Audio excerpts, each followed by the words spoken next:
Practice listening to stories. Listen and focus. The story of Sangkuriang and the origins of Mount Tangkuban, Indonesia.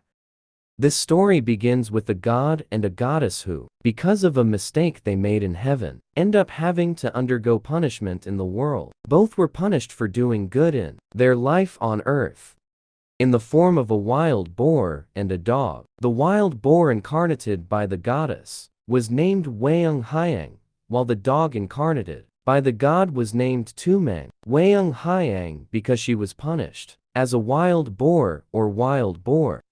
She tried to do various good things in a forest. Meanwhile, Tumang, the dog incarnated by a god, served as a hunting dog for a king named Suming Perbankura. One day, the king of Suming Perbankura was hunting in the forest on the edge of the kingdom, somewhere close to Wayang Hyang's wild boar. Suming Perbankura really wanted to pee. He then urinated and accidentally accommodated in a coconut shell. After a while, the wild boar Wayang Hyang, who was thirsty, drank the urine of the Perbankura cleft. Who would have thought? Wayang Hyang was finally pregnant. Perbankura Suming, who basically loves hunting, returns to the forest after many months. When Wayang Hyang gives birth to a very beautiful baby girl, Perbankura Suming, who was hunting deer, heard the sound of a baby crying. Accompanied by his hunting dog Tumang, he finally found a baby girl who was none other than his own child. Captivated by the beauty of the baby's face, Perbankura Cleft brought her home and adopted her as a child. The baby girl was then given the name Dayang Sumbi. Dayang Sumbi then grew older and grew into a beautiful princess. Beauty spread throughout the kingdom until the kings and princes heard it. Dayang Sumbi was contested. Great wars are going on everywhere. Feeling uncomfortable with the wars that were going on everywhere because of fighting over her, Dayang Sumbi finally asked her father, the Suming Perbankura king, to be alone and leave the kingdom. Perbankura Cleft finally allowed it and gave Tumang, the hunting dog, to accompany her. Dayang Sumbi lived in a hut on the edge of the forest with her simple life. No one knew that she was Dayang Sumbi, who was fought over by many kings and princes. At the hut, she fills her activities with weaving. One day, while weaving cloth, Dayang Sumbi sat on a bale. Due to drowsiness, her loom called piston fell to the floor. Dayang Sumbi felt too lazy to pick up the piston, so she swore that she would marry whoever would get the piston for her. Tumang, the dog assigned to accompany Dayang Sumbi, finally picked up the fallen piston and handed it over to Dayang Sumbi in order to fulfill the vow she had already said. Dayang Sumbi then married Tumang. The king Suming Perbankura, who knew about this, finally felt very ashamed. His beautiful daughter married a dog and is now pregnant. Dayang Sumbi was finally exiled to the forest together with Tumang. No one knew that Tumang was the incarnation of an angel, except for Dayang Sumbi. Every full moon night, Tumang can transform into a handsome man. Dayang Sumbi, who was pregnant, finally gave birth to a handsome son. His skin is white with bushy hair jet like charcoal. Dayang Sumbi gave him the name Sangkuriang. The baby then grew into an agile child. Sangkuriang had started to become proficient in archery. One day his mother asked him to go hunting. Dayang Sumbi wanted to eat deer liver. Accompanied by Tumang, Sangkuriang hunted in the forest. Somewhere, Sangkuriang saw Wayang Hyang's wild boar passing by. He immediately aimed his arrow. However, Wayang Hyang ran and hid nimbly. Sangkuriang ordered his hunting dog, Tumang, to chase the wild boar. Tumang, who knew that the wild boar was not just any wild boar, but the incarnation of a goddess named Wayang Hyang, refused Sangkuriang's order. Tumang, the dog incarnated by a god, just sat quietly looking at Sangkuriang. Sangkuriang was very angry with Tumang. He scared Tumang by aiming arrows at Tumang, but accidentally, he released the arrow in his bow. The arrow shot and stabbed into Tumang's body. The god incarnate dog was killed. Sangkyurying, who was afraid and desperate, finally took Tumang's heart. Then she brought the heart home and handed it over to Dying Sumbi, saying that it was the heart of a deer she had hunted. Dying Sumbi was happy to cook the liver. She ate it heartily. After finishing eating, Dying Sumbi remembered Tumang. She asked Sangkyurying where Tumang's dog was. Sangkyurying, who finally couldn't defend himself honestly, admitted that Tumang had died because of the arrow, and his heart had been handed over to his mother to be cooked. Dying Sumbi was very angry. Sangkyurying had killed his own biological father. She then took a rice scoop and hit Sangkyurying's head until he was seriously injured. However, the wound in Sangkyurying's heart was worse. He eventually ran away from their hut, realizing that she had injured her own son and made him run. Dying Sumbi finally felt very sorry. Sangkyurying was her only son who had accompanied her to live in the forest with Tumang. In order to calm her feelings, Dying Sumbi finally meditated in her hermitage. Dying Sumbi was then blessed with a long and youthful life. Throughout her life, she will remain a beautiful woman and will never look old. Meanwhile, Sangkyurying, who ran away with his head injured, wandered everywhere. He studied with several holy people.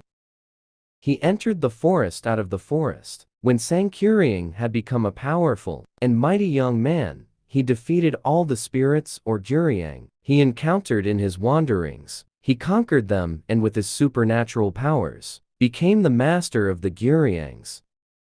Once upon a time, during his wandering, Sangkyurying finally met Dying Sumbi. Sangkyurying was very fascinated by Dying Sumbi's beauty, then finally fell in love. Sangkyurying's feelings were reciprocated. Dying Sumbi was also captivated by Sangkyurying's good looks. Finally, Sangkyurying intended to marry Dying Sumbi. When Dying Sumbi was combing his hair and tidying up Sangkyurying's headband, she saw a huge scar. After observing Sangkyurying's face, she realized that she was going to marry her own biological child.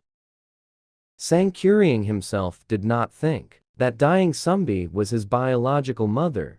Dying Sumbi finally tried to explain the fact that Sangkyurying was her son, but Sangkyurying had lost his mind. Sangkyurying still insisted. Finally, Dying Sumbi subtly avoided their marriage. She asked Sangkyurying to make her a lake complete with his boat overnight. For Dying Sumbi, this was an impossible thing for Sangkyurying to do. Her biological child would not be able to fulfill the requirements she asked for. To Dying Sumbi's surprise, Sangkyurying agreed to her request. That night, Sangkyurying worked hard to make a lake. Sangkyurying cut down a tree. The former felled tree turned into a hill which is now known as Mount Bukit Tunggal, while leaves, twigs and other parts of wood that were not used were piled up and formed Mount Burengrang. He has been working half the night. Furthermore, after the boat was finished, Sangkyurying started making the lake. Sangkyurying, like boat construction, summons Gyuryang spirits to help. Seeing the situation, Dying Sumbi became frightened. Finally, she spread the woven fabrics in the east. She begged Sanghyang Tunggal to thwart Sangkyuryang's efforts. Her prayer was granted. Dying Sumbi's woven fabrics glow reddish on the eastern horizon. The roosters then crowed. Then, the spirits of Gyuryang who helped Sangkyuryang's work made the lake think that it would be morning soon. They immediately ran and hid into the ground. Sangkyuryang lives alone with the work on making the lake, which is almost finished. Sangkyuryang felt his business had failed. He became very angry. Sangkyuryang raged. The plug he made to stem the Sitaram River was thrown to the east and became Mount Manlyang. Lake Talaga Bandung, which he made later, receded. Then with one hard kick, the boat he made was thrown far away and face down. In an instant, it turned into Mount Tangkuban Parahu. Sangkyuryang chased Dying Sumbi, who had run away. When Dying Sumbi was almost chased by Sangkyuryang on Putri Mountain, Dying Sumbi asked Sanghyang Tunggal for help. She finally transformed into a flower, Jaxi. Sangkuriang kept looking for Dayang Sumbi until he reached Ujung Barang and lost to the unseen world.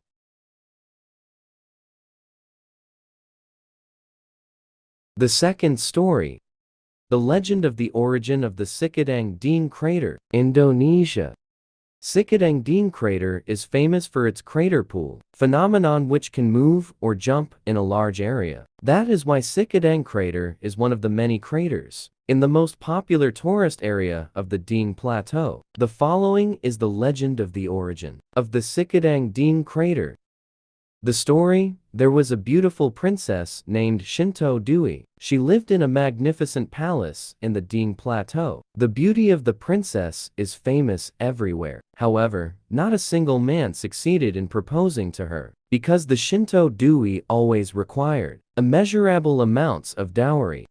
A prince named Kitangurungan was interested in proposing Shinto Dewey. He was sure that the wealth he owned could meet the requirements put forward by Shinto Dewey. Then, he sent his envoy to the Deen Plateau to apply. Our arrival here is to convey Prince Kitangurungan's proposal. The prince agreed to whatever the amount of dowry that the princess proposed, said Prince Kitangurungan's envoy. Princess Shinto Dewey thought for a moment.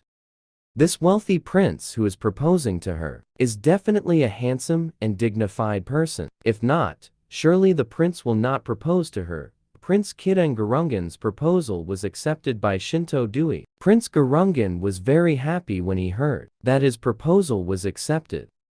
He immediately prepared for the wedding. When the wedding day arrived, Prince Kitangurungan and his entourage came to Shinto Dewey's residence. When meeting with the prince, Shinto Dewey was very surprised, because it turned out that Prince Kitangurungan was a human with the head of a deer. Then, Putri Shinto Dewey thought hard about how to cancel the marriage. Therefore, she put forward a difficult requirement for her future husband. Kanda, there is one more condition that you must fulfill. If you want to marry me, this area lacks clean water. I want you to make a well overnight. You have to do the well yourself, said Putri Shinto Dewey. All right, I will fulfill these conditions, replied the prince. Prince Kitangurungan started to make a well at the location designated by Putri Shinto Dewey. With his supernatural powers, he digs wells using only his hands and horns. When it was morning, the well that was being made was almost finished. This made Putri Shinto Dewey panic, because she did not want to marry the prince with the head of a deer. Princess Shinto Dewey mobilized her bodyguards to pile up the soil being dug by Prince Kitangurungan. The prince panicked when suddenly the ground began to slide and bury it. By exerting his supernatural powers, there was an explosion and Prince Kitangurungan tried to get out of the gap in the pile of earth. When it was seen that Prince Kitangurungan was almost out of the well which was buried in the ground, Princess Shinto Dewey's troops returned to cover him up. At that time, Prince Kitangurungan had sworn an oath to Shinto Dewey. In the future, all descendants of Princess Shinto Dewey will have dreadlocks. Then, Prince Kitangurungan died in a pile of earth.